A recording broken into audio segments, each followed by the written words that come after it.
Hoje eu vou contar para vocês um pouco sobre a minha infância, um pouco sobre por que eu escolhi medicina e um pouco dessa minha trajetória para até me formar médico. Aí eu tô com a minha mãe aqui, hoje ela vai participar aqui com a gente. Se eu contar alguma mentira, ela conta para vocês. Eu nasci em Petrópolis, minha mãe nasceu em Bom Jesus do Itabapuana, no Espírito Santo. No Rio de Janeiro. No Rio de Janeiro.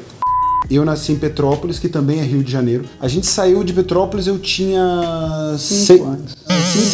5 anos. E aí a gente foi morar em Bragança Paulista. E eu acho que a minha escolha pela medicina já começou ali.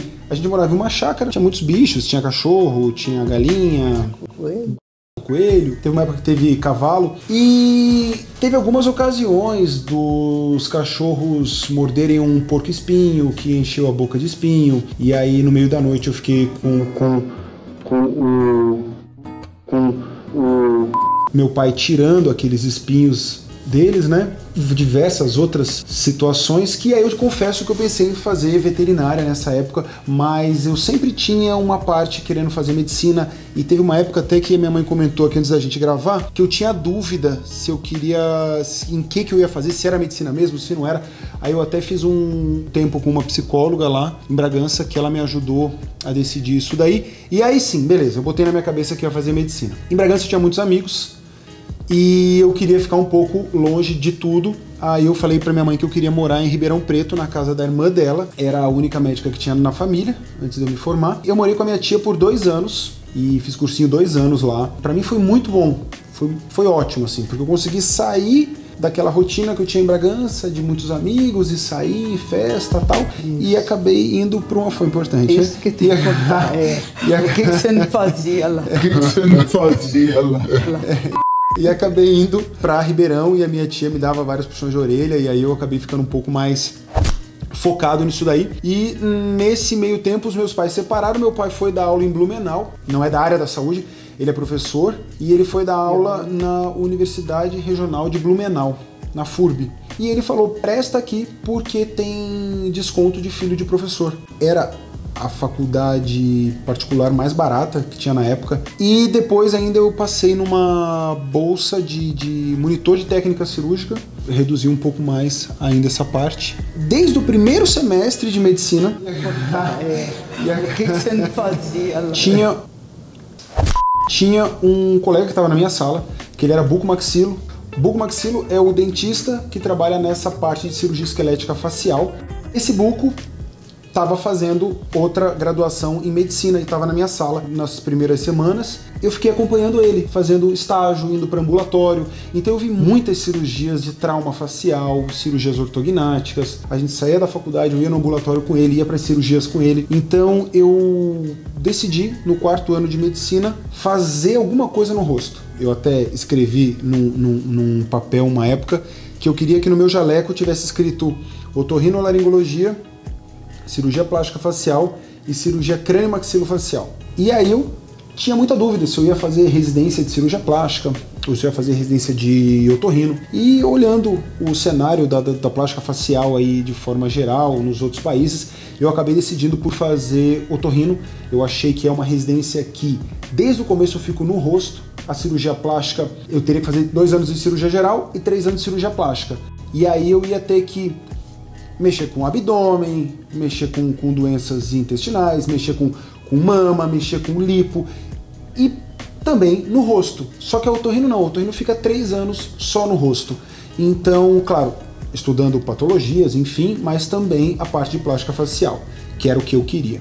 E aí foi, eu acabei a medicina, passei na otorrino e comecei a cursar odonto à noite. Eu comecei a cursar odonto à noite por influência daquele colega, que ele era bucomaxilo, que também era odonto, que estava na minha sala. E ele falava, se você quer fazer cirurgia esquelética, é interessante que você tenha a dupla formação.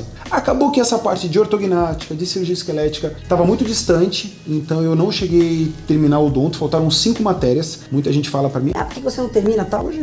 Não vou mais acabar, mas eu comecei a perceber no começo da minha residência que a rinoplastia era uma coisa muito interessante, eu comecei a estudar muito, comecei a acompanhar muita gente, comecei a fazer muito estágio. Quando eu estava no 2º ano de otorrino, são 3 anos, né, para me formar, eu já estava com um conhecimento muito grande de cirurgias nasais, porque eu estava estudando muito, eu estava fazendo muito estágio. No último ano de residência é quando os residentes começam a fazer cirurgias plásticas faciais. Então foi o ano que eu mais gostei e que realmente era aquilo que eu queria fazer. Logo que eu me formei, eu já tinha um conhecimento muito grande de rinoplastia. Terceiro mês de formado, junho de 2015, eu tinha 42 rinoplastias marcadas no hospital. Isso é um número muito grande. Um absurdo, assim. Eu achei que eu ia chegar nesse número com 10 anos de formado. Foi uma coisa muito rápida. A técnica que eu usava, eu já comecei a mudar algumas coisas, comecei a dar um resultado que a ponta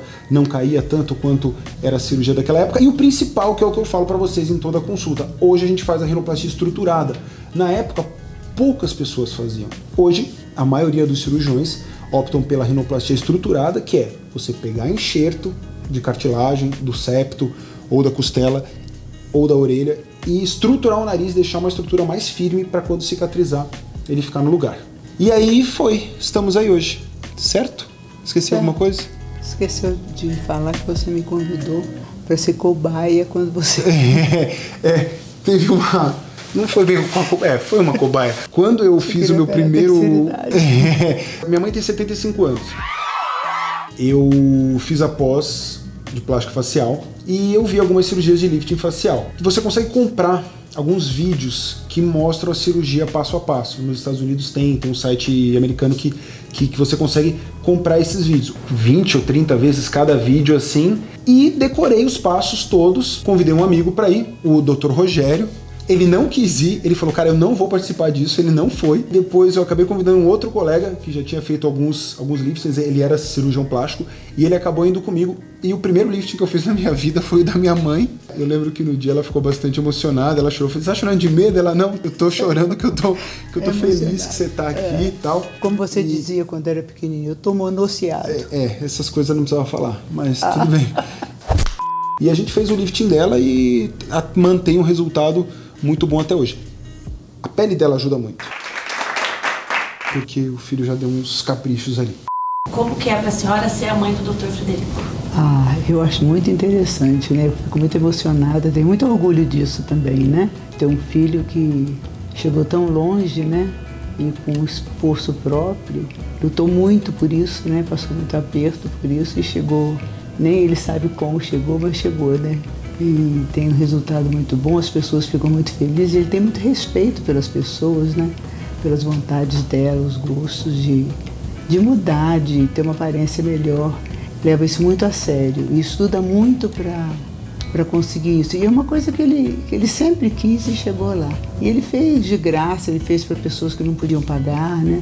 Falei assim, mas você opera muito de graça, isso fica muito caro para você tem que cobrar um pouquinho pelo menos. Eu falei, mãe, eu só vou ficar bom se eu operar muito, eu tenho que operar muito. Então ele operava muito mesmo, porque ele precisava aprender para fazer o melhor para as pessoas. E como eu falei para vocês, desde o começo a gente fazia muitas cirurgias, de 2 a 3 ao dia. Eu chegava no hospital às 6 horas da manhã e saía às 10 horas da noite. Então a gente ficava todos os dias, inclusive sábado, muitos domingos. Feriado eu passo direto, eu opero em todos. Então é como se a gente treinasse 12 horas, 14 horas por dia, todos os dias. É um trabalho manual, né? Tem o seu artesanato, tem aquela coisa do bom senso, tem aquela coisa do gosto pessoal, mas tem também a técnica, né, que você tem que estar fazendo sempre, tá dando nó, tá mexendo sempre, e esses movimentos vão ficando cada vez melhores com o tempo, né? Ele modelava massinha com perfeição em criança. Ele modelava assim uma bruxinha, um bonequinho em barro ou em massinha, né? Ele fazia com perfeição. Esse eu já não lembro. Eu me lembro, ele gostava disso, fazia muito bem isso. E quando eu vejo os narizes que ele faz, eu me lembro disso, que a mão dele funcionava muito bem.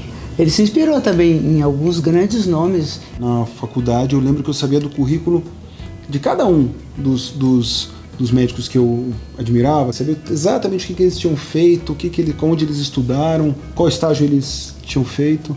Isso foi bem legal também. Foi importante pra mim porque eu fui conseguindo organizar, né? Me dá ela aqui, deixa eu dar um tchau com ela. Dormindo? Tira o paninho.